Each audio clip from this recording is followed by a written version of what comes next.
Hi friends, welcome to my channel. ఈరోజు మనం బోటి ఫ్రై ఎలా చేయాలో చూద్దామండి. ముందుగా నీట్గా ఇలా బోటిని కడుక్కొని పెట్టుకోవాలి. అది ప్రెషర్ కుక్కర్లో వేసుకొని 4-5 విజిల్లో అయ్యేదాకా ఉంచుకోవాలి. ఆ తర్వాత బోటిని ఇలా వేడి ఆయిల్లో వేసుకోవాలి. ఇలా డీప్ ఫ్రై చేసుకుంటూ కొద్దిగా తీసుకుంటూ దాన్ని పక్కన పెట్టుకోవాలి. ఇప్పుడు అదే కడాయిలో ఉల్లిపాయలు, పచ్చిమిరపకాయలు, కరివేపాకు, కొద్దిగా అల్లం వెల్లుల్లి పేస్ట్ వేసి ఇలా బాగా వేయించుకోవాలి. ఇప్పుడు మనం తీసి పక్కన పెట్టుకున్న బోటి ఫ్రైని దాంట్లో వేయాలి. ఇలా మంచిగా కలుపుకోవాలండి.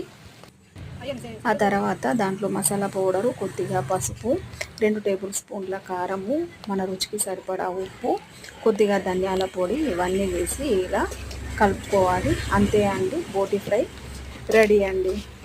మీకు నచ్చితే కనుక ఒక లైక్ చేయండి, షేర్ చేయండి, సబ్స్క్రైబ్ చేయండి. ప్లీజ్ కామెంట్ రూపంలో తెలియజేయండి.